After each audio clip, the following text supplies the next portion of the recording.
ये जो है मतलब ये वाली जो वर्कशीट है उसमें ना एक चीज हमारे पास बहुत बार आने वाला है, इससे पहले भी अगर आ सकता है, जो इससे पहले वाली वर्कशीट थी कि भाई किसका मास मतलब किसका वेट कितना होता है वो बताओ आप। अब वो वेट बताने का ना एक तरीका होता है, वो तरीका क्या होता है, सपोज करो आपके पास वॉल्यूम दे रखा है और मैंने कहा है कि एक मतलब 1 सेंटीमीटर क्यूब का, इसे लेजर क्वेश्चन था, मतलब मुझे एक का पता रखा है तो मैं निकाल सकता हूं भाई कितने का चाहिए। ये था ना कि मुझे एक लेस का 10 रुपए आता है, अब मुझे 100 लेस का निकालना है, 1000 लेस का निकालना है, 10,000 लेस का निकालना है, 2 लेस का निकालना है, मैं हर एक चीज कर सकता हूं। तो सिमिलरली अगर आप मुझे 1 सेंटीमीटर क्यूब या 1 मीटर क्यूब या एक कुछ भी ऐसा मतलब कुछ वॉल्यूम दे दो, एक का एक यूनिट वॉल्यूम दे दो, तो आप आंसर शीट हो गया।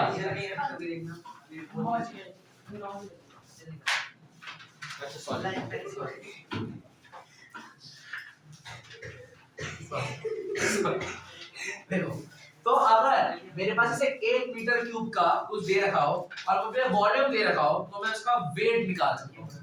एक लेस की कीमत दे रखी है, मुझे पता लगा कि भाई मेरा जो वॉल्यूम था मुझे 50 लेस खरीदने हैं, तो आप एक के दाम से 50 को मल्टीप्लाई कर दो, आपको पता लग जाएगा वो जो चीज है वो कितनी भारी है। क्या क्या आपको समझ भैया पेन ले लिया। तो यार पेन दे दे, क्या करो उसको पेपर है बस आ गया मेरा है तो दीदी का पहले ये मेरा फिर नहीं है भाई, सब कुछ इसका है। ऐसे बोलो ना। जब वो कह रहा है तो उसको वापस नहीं कर सकता, उसने कहा है 2 बार मेरे सामने भाई पेन दे दे, एक बार बोला है और रुक जा, छुपा लिया ये मेरे कैसे। ये समझ आया सबको ये क्या बोल रहा है, मुझे कॉन्सेप्ट बोला है सबको समझ आया। अब थर्ड क्वेश्चन पे फोकस करो।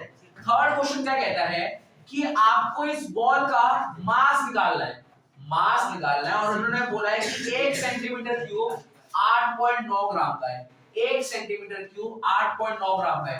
यही तरह 1 सेंटीमीटर क्यूब का वेट दे दिया और अच्छा बोला वजन क्या होगा, तो हमें करना क्या है, 1 से वॉल्यूम को मल्टीप्लाई कर देना और आपके पास आंसर आ जाएगा, हाँ या ना, आएगा या नहीं आएगा। अब हमें सवाल यही है कि मैं वॉल्यूम निकालना है, अगर वॉल्यूम आ गया तो हम दोनों को मल्टीप्लाई कर ही सकते हैं। तो वॉल्यूम का फार्मूला क्या होता है, वॉल्यूम का फार्मूला स्फीयर का होता है 4/3 पाई r क्यूब, होता है 4/3 पाई r क्यूब, मतलब r into r into r, मतलब 3 बार मल्टीप्लाई होगा। अच्छा ये 4.2 है तो आज कितना होगा, इसका आधा, इसका आधा तुम जैसे मैंने तुम्हें और बताया, तो तुम्हें नहीं आता तो क्या करना है, ऐसे लिखना है 4/2 डिवाइड बाय 2, ये भी आ रहा है आधा करना, जिसको आता है उसको मुझे पता है क्या लिखना है, उसको लिखना है 2.1 जब आप इसको सॉल्व करोगे आपके पास वॉल्यूम आ जाएगा। मैं कितना मानूंगा वॉल्यूम को भी, 1000, ठीक है, मैंने माना वॉल्यूम कितना आएगा आपका 1000। आप इस वॉल्यूम को उठा के इसके साथ मल्टीप्लाई कर देना 8.9 के साथ, जो आंसर आएगा उतने ग्राम का है आपका ये बॉल, किलो ग्राम, इन्होंने 8.9 ग्राम का था तो ग्राम, इतने ग्राम। चलो तो देखो इसमें क्या कहा है, इसमें कहा है जो इनर वाला जो रेडियस है वो 1 मीटर है, जो ये उस वाले की तरह ही है। इनर वाला जो रेडियस है वो 1 मीटर है, जो थिकनेस है वो 1 सेंटीमीटर है, इस चीज को ध्यान देना। जो हमारा इनर रेडियस मतलब छोटा आर है वो हमारा कितना है 1 मीटर है, जो थिकनेस है वो हमें दे रखा है कितना है 1 सेंटीमीटर है, ठीक है। तो बड़ा वाला आर कितना होगा बता देता हूं, देखो ये मीटर में है तो ये सेंटीमीटर है, हम इन दोनों को प्लस नहीं कर सकते, दोनों अलग अलग चीजों में होता है तो हम उसको प्लस नहीं कर सकते, वो करना पाप होता है। तो इस 1 सेंटीमीटर को पहले मैं मीटर में चेंज करूंगा, जब मैं इसको मीटर में चेंज करूंगा ऐसे फॉर्मूला क्या बताता हूं, कल हम दोनों मिलेंगे दिल्ली कॉलेज में, ये होता है kilometre hectometre decametre metre decimetre centimetre, मैं तो चुप हो जाओ, इसका ये होता है कल हम दोनों मिलेंगे दिल्ली कॉलेज में, और ये होता क्या है kilometre hectometre decametre metre decimetre centimetre millimetre, ठीक है। अभी हम लोग कहां पे सेंटीमीटर पे, हमें जाना है कहां पे मीटर पे, जब हम पीछे आते तो होता है डिवाइड, पीछे आते हैं तो, और जब हम आगे आते तो होता है मल्टीप्लाई। तो अभी हमें सेंटीमीटर से मीटर पे आना है तो होगा डिवाइड, किससे डिवाइड होगा 1 2, दो बार आया ना, तो आपको ये 1 लिख के डिवाइड करना है 1, और कितने बार आया 1 2 ना 2 0, तो हमें 1 को डिवाइड करना है किससे 100 से, तो आंसर आएगा 0.01 मीटर। क्या आपको सबको समझ आना चाहिए, ठीक है। तो हमारे पास थिकनेस आई है, थिकनेस कितनी है मीटरों में 0.01 मीटर। तो हमारे बड़ी आर क्या होती है छोटा आर प्लस थिकनेस, तो छोटा आर था 1 मीटर और थिकनेस आई है 0.01 मीटर, तो जो बड़ा आर है वो है 1.01 मीटर। ठीक है, अब हमें बोला है कि वॉल्यूम निकालो, क्या निकालो वॉल्यूम निकालो। ये बोला है क्वेश्चन नंबर 8, हाँ बोला है वॉल्यूम निकालो। अब देखो इसका वॉल्यूम कैसे निकलेगा, वॉल्यूम यही चीज है जो समझने वाली है, जिसको तुम्हें बार-बार समझना है। वॉल्यूम है इसमें जो बाहर वाली जगह है उससे ही वॉल्यूम आ जाएगा, एक आ रही है, अंदर वाली जगह है उससे वॉल्यूम आ जाएगा। बट तुम्हें निकालना क्या है, तुम्हें लोहे वॉल्यूम जब भी हम निकालते हैं, अगर जैसे खोखला लोहा है तो बस वो वाली जगह निकालते हैं जहाँ पे एक्चुअली लोहा है। तो अगर हम लोहा जांच से देखिए ये वाली जगह को अगर मैं निकालूं इसका वॉल्यूम, तो इसके अंदर पूरा वॉल्यूम आ जाएगा, सब कुछ आ जाएगा। बट अंदर की वाली जगह तो पूरी खाली है, वो तो आएगा ही नहीं, वो तो आना ही नहीं चाहिए, पर वो तो उस वाले वॉल्यूम में वो भी आ जाएगा। अगर मैं अंदर वाले का निकाल दूं उसमें तो वो इधर जगह है जो पूरी खाली है, वो भी नहीं निकालनी। तो हमें करना क्या होता है, बड़े वाले में से अगर मैं ये वाली जगह जो छोटी वाली जगह है जो अंदर वाली है उसको मैं हटा देता हूं, तो जो फेंक दो उसको, तो क्या बचेगा वही वाली चीज बचेगी ना जो एक्चुअल लोहा है, वही चीज बचेगी। तो हमें करना क्या होता है इसमें, बड़े वाले वॉल्यूम में से हमें छोटे वाले वॉल्यूम को माइनस करना होता है। ये ऐसे तो बड़े वाले वॉल्यूम में ना छोटे वॉल्यूम माइनस करना होता है। अब बड़े वाले वॉल्यूम का फॉर्मूला क्या होगा, 4/2/3 m स्क्वायर पाई r 3 पाई r क्यूब। पर ये बड़ा है तो r भी इसका क्या होगा बड़ा, और ये छोटे वाले का क्या होगा 2/3 पाई r क्यूब। अब तुम इसको नॉर्मल भी सॉल्व कर सकते हो, बट मैं जो चीज बता रहा हूं वही करना तुम्हारे लिए आसानी पड़ेगी। 2/3 पाई दोनों में है, तो 2/3 पाई को बाहर ले लेना, यहाँ बचेगा r का क्यूब, यहाँ बचेगा r क्यूब। जिसको ये वाला स्टेप समझ में नहीं आया कोई बात नहीं, तुम लोग भाई सिंपल स्टेप कर, इसको भी सॉल्व करो इसको भी सॉल्व करो, दोनों को माइनस कर देना, वरना ऐसे भी कर सकते हो। 2/3 और 2/3 लिखा, पाई को पाई लिखा इनटू r का क्यूब माइनस छोटे r का क्यूब। बड़ा r क्या है, बड़ा r हमारे पास 0.01, तो 0.01 का क्यूब माइनस छोटा r क्या है, छोटा r है 1, तो 1 का क्यूब। इस पूरे को जब आप सॉल्व करोगे तो आपके पास आंसर आ जाएगा, दैट इज कि भाई उसका वॉल्यूम कितना है, और आपको बस वही निकालना था। क्या आपको ये चीज समझ आई है, बिल्कुल। इसमें ऑलमोस्ट था नहीं, इसमें पहले यही चीज थी कि आपको इस थिकनेस को मीटर में करके फिर बड़ा r निकालना था, और फिर था वॉल्यूम का फार्मूला लगना था, तो बड़े वॉल्यूम में से छोटा वॉल्यूम माइनस होता था, बस ये वाली चीज थी।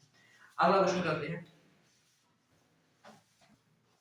तो तुम्हारे पास एक बॉल है लोहे की, अगर तुम उस बॉल को पिघला के कोई और शेप में लाते, जैसे कोन हो गया या क्यूबॉइड हो गया या कुछ भी शेप हो गई, तो उन दोनों का ना ही एरिया सेम होता है, ना ही टोटल सरफेस एरिया सेम नहीं होता, ना ही लेटरल सरफेस एरिया सेम होता है, बट क्या सेम होता है वो है उसका वॉल्यूम। अगर किसी चीज को आप पिघला के दूसरी कोई शेप बना रहे हो या वही शेप बना रहे हो या कुछ और कुछ भी बना रहे हो, तो उन दोनों का क्या सेम रहता है, वॉल्यूम। अगले क्वेश्चन में यही बात करिए, उनके पास छोटे छोटे 27 और लोहे की छोटे छोटे बॉल्स नहीं होते, वैसे बॉल्स थे, उनने उन सारे बॉल्स को पिघला दिया और उसको पिघलाने के बाद एक बड़ी सी बॉल बनाई। ठीक है, क्या बोला है, छोटे छोटे बॉल्स थे, कितने थे 27 बॉल थे ऐसे, उन 27 बॉल को उन्होंने पिघला दिया और उससे एक बड़ी बॉल बनी। तो मैंने जो चीज अभी बताई वॉल्यूम सेम रहता है, तो जो बड़ी वाली जो बॉल है इसका वॉल्यूम और ये जो 27 जो बॉल है सबका वॉल्यूम क्या हुआ, ये चीज समझ आए तुम लोग, ये चीज समझ आए, तो ये चीज है सबसे। तो क्या है कि जो छोटी छोटी बॉल्स है ये कितनी है 27 है, कितनी है। अच्छा अब इनका ये जो चीज है सुन लेना, क्वेश्चन पेपर में आने के चांसेस कम है, बट अगर आ गया तो नहीं होने वाला, और आएगा तो 4 नंबर का आएगा, ठीक है ना, इंपॉर्टेंट क्वेश्चन। इन्होंने बोला 27 आयरन स्फीयर्स है, हर एक का जो रेडियस है, रेडियस ही r है।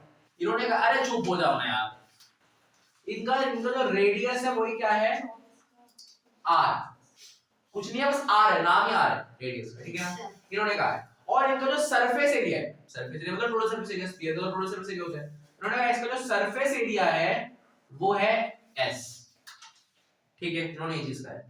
इन्होंने कहा ये जो 27 बॉल है सबको मैंने मेल्ट कर दिया, जो 27 बॉल है सबको मैंने मेल्ट कर दिया, और मेल्ट करके मैंने एक बड़ी बॉल बनाई है, ठीक है। और इस बड़ी बॉल का जो रेडियस है वो है r डैश।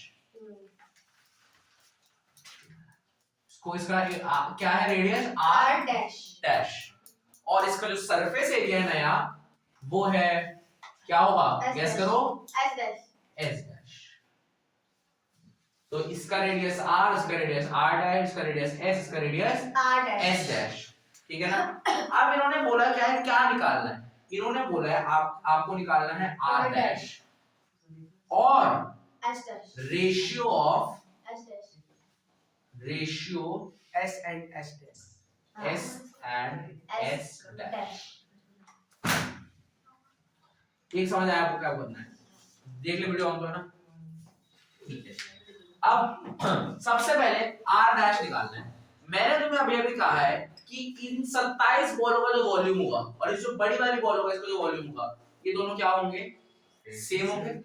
अच्छा, ये 27 बॉल मतलब ये जो बॉल उसकी वॉल्यूम होगा उसका क्या होगा 4/3 पाई r क्यूब। यही तो फॉर्मूला रहेगा, यही फॉर्मूला लगता है ना स्फीयर में। और r इसका है क्या, r ही है, इसका r तो r ही है ना।